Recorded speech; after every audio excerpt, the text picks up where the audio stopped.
ৰাইজক মই কৈছিলো যে আমি 1 লাখ চৰকাৰী চাকৰি দিম ৰাইজে ভোটটো আমাক দিছিলে কিন্তু বিশ্বাস কৰা নাছিলে যে 1 লাখ চাকৰি কৰ পৰা দিব এটা দুটা চাকৰি দিউতেই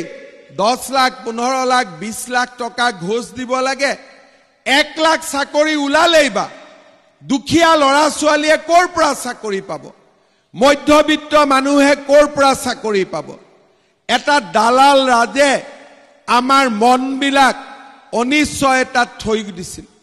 আজি 2 বছৰ 8 মাহ হল আমাৰ চৰকাৰৰ 1 লাখ চৰকাৰী চাকৰি আমি 2 বছৰ 8 মাহত দিলো এটা দালালেও 1 টকা খাব নোৱাৰিল এতিয়া শ্ৰদ্ধা ৰাইজ ডেকা লৰাবিলাকে মোক সুধি থাকে যে 1 লাখ চাকৰি হল দাদা আৰু চাকৰি নুলাব নেকি মামা মই বলো এই ইলেকশন হৈ যাওক আৰু 50,000 চাকৰি আমি যুৱক যুৱতী সকলৰ কাৰণে মুকলি কৰি দিম এতিয়া লৰা ছোৱালী স্কুলত যায় ষ্টেডিয়ামত ৰাতিপুৱা দৌৰিব আহে পুলিচত চাকৰি লাগে পঢ়া শুনা কৰি আজি চাকৰি লোৱাৰ বাবে অসমৰ যুৱক সমাজৰ মাজত এটা নতুন মানসিকতা গঢ়ি উঠিছে আজি বিজেপি চৰকাৰৰ দিনত কোনো ৰাকেশ পালু নাই কোনেও চাকৰিৰ নামত এটা টকাও ঘোষ লব নোৱাৰে আজি মাত্ৰ 2 বছৰ 8 মাহৰ ভিতৰতে আজি আমি পৰিৱৰ্তন কৰিলো মানুহৰ মাটি নাছিল থলুৱা মানুহ খিলঞ্জীয়া মানুহৰ মাটি নাছিল 75 বছৰত যদি আমি 75 বাৰো যদি বসুন্ধৰা আনিলোহেতেন অসমৰ থলুৱা মানুহে আজিলৈকে মাটি বাৰীৰ কাৰণে মণ্ডল অফিচত অহা যোৱা কৰিব নালাগিলেহেতেন কোনেও চিন্তাই কৰা নাছিল যে আমি বসুন্ধৰা আঁচনি আনিব পাৰো আৰু ৰাইজৰ মাটি বাৰীৰ সমস্যা সমাধান কৰিব পাৰো আপোনালোকৰ বিধায়ক যোগেন মহান ডাঙৰীয়াৰ নেতৃত্বত আজি অসমত মিছন বসুন্ধৰা আহিলে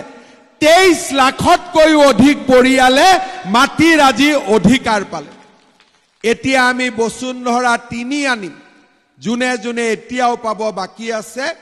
ভিজিআৰ পিজিআৰ সেই সমস্যাবিলাকো আমি সমাধান কৰিম গাঁৱত বহুত নামঘৰ আছে মাটিৰ পট্টা নাই স্কুল আছে মাটিৰ পট্টা নাই এইবাৰ আমি বসুন্ধৰা 3ৰ সময়ত অকল ব্যক্তিকে নহয় অনুষ্ঠানবিলাককো আমি মাটিৰ পট্টা দিয়া আৰম্ভ কৰিম শ্ৰদ্ধা ৰাইজ যোৱা ইলেকশ্যনৰ সময়ত মই কৈছিলো যে আমি এনেকুৱা আঁচনি কৰিম যাতে অসমৰ মহিলাসকলে মাহত এটা নিৰ্দিষ্ট টকা পাব পাৰে আঁচনিটোৰ নাম দিছিলো আমি অৰুণোদয় মানুহে কৈছিলে যে এইবিলাক ইলেকশ্যনৰ ভেলকিবাজি ইলেকশ্যন হৈ যাব অৰুণোদয় বন্ধ হৈ যাব বন্ধ হল নেকি অৰুণোদয় এতিয়া মোক গাঁৱত গলে ৰাইজে কি কয় যে দাদা স্যাৰ আমি অৰুণোদয় পাম নে নাপাম তাৰ মানে আজি পুৱাসকল সন্তুষ্ট আৰু নোপোৱাসকলক অৰুণোদয় লাগে না নাই ইয়াতে কাক লাগে হাত ডাঙকচোন আপোনাকো লাগে কিমানক হাত ডাঙক সক এতিয়া কোনেও নকয় যে অৰুণোদয়টো মিছা সবে কয় অৰুণোদয়টো লাগে এতিয়া আমি অৰুণোদয় দিয়াৰ কাৰণে যদি কাবাক ফৰ্ম দিও কংগ্ৰেছ বিলাকৰ খং উঠে আৰে ফৰ্ম কিয় বিলাইছে আৰে ফৰ্মটোতো বিলামেই যাতে আমাৰ ৰাইজে অৰুণোদয় পাব পাৰে তাত কিয় আপত্তি কৰিব লাগে ভালহে পাব লাগে যে মোৰ ঘৰৰ খুৰীজনে অৰুণোদয় এটা পাব মোৰ পেহীজনী এটা অৰুণোদয় পাব ভোট যাক দিয়ক নিদিয়ক বেলেগ কথা অৰুণোদয় পোৱাটো কাৰো আপত্তি নাই এটা কংগ্ৰেছে কয় ফৰ্ম কিয় বিলাইছে আৰে ফৰ্ম নিবিনালে মই নিজে গম পাম নেকি কোনে কোনে অৰুণোদয় পোৱা নাই ফৰ্মখন ফিলআপ কৰিলেহে মই গম পাম অৰুণোদয় কোনে কোনে পোৱা নাই এতিয়া ইয়াত অৰুণোদয় নোপোৱা মানুহ কিমান আছে হাত ডাঙকচোন সেইফালে চবে পালে এতিয়া আপোনালোকৰ নাম মই জানো নেকি নামটো মই নাজানো ফৰ্মখন ফিল আপ কৰিলেহে গম পাম নামটো হয় নে নহয় আপোনালোকে এটা ফৰ্মখন ফিল আপ কৰিছে নে নাই গাঁৱত ফৰ্ম পাইছে নে নাই আৰু এটা মোক কথা কওক আপোনালোকৰ ৰেচন কাৰ্ড আছে নে নাই কাৰ কাৰ ৰেচন কাৰ্ড আছে হাত ডাঙক সবৰে আছে এতিয়া আপোনালোকে শুনি লওক এই ইলেকশন হৈ যোৱাৰ 3 মাহৰ ভিতৰত মামৰা সমষ্টিৰ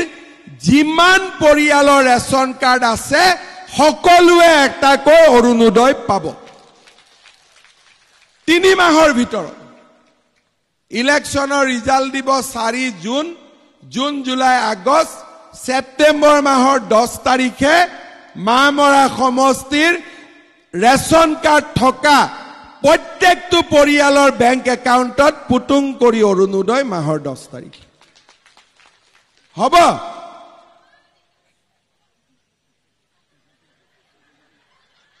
যে মামা জিন্দাবাদ মই কৈছো অৰুণোদয় জিন্দাবাদ দিয়ক হয় নে নহয় লাখপতি হ'ব কাৰ কাৰ ইচ্ছা আছে সঁচা ইচ্ছা আছে ফৰ্ম ফিল আপ কৰিলে কোনে কোনে ফৰ্ম ফিল আপ কৰিলে চাওঁ বাপৰে এইফালে কৰিলে নে নাই কৰিলে সবৰ ঘৰত বাচ্চা 5টা মান কৰি আছে নে 3টা মান কৈ আছে যি নহওক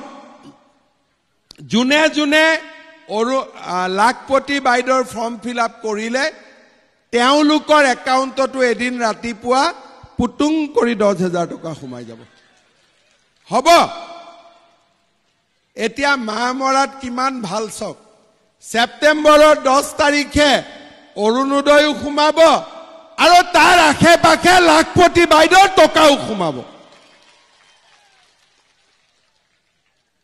আমাৰ দাদাই ফুৰ্তি কৰি আছে দাদা আপুনি কাৰ কাৰণে হাত তালি বঢ়াই আছে আপোনাৰ ঘৰৰ মহিলাজনীৰ কাৰণে কিমান ঘৈণীয়েকক ভাল পাই দেখিছে নাই ঘৈণীয়েকে টকা পাব তেওঁ হাত চাপৰি বজাই আছে টকাটো পাই গিৰিয়েকক কোনে কোনে দিব হাত ডাঙকচোন কোনে কোনে পাব কোনে কোনে গিৰিয়েকক দিব নিদিয়ে কোনেও আৰু গিৰিয়েক বিলাকে যদি বিজেপিক ভোট নিদিয়ে কি হ'ব কি হ'ব ঘৰত জয়মতীৰ পাৱাৰ বেছি নে লাচিতৰ পাৱাৰ বেছি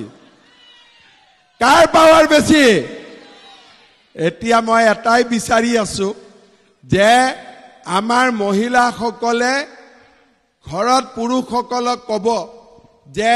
চৰকাৰে আমাক অৰুণোদয় দিব লাখপতি বাইদেউ দিছে মেট্ৰিক পাছ কৰা হায়াৰ সেকেন্ডাৰী পাছ কৰা ছোৱালীবিলাকক পঢ়িব টকা দিব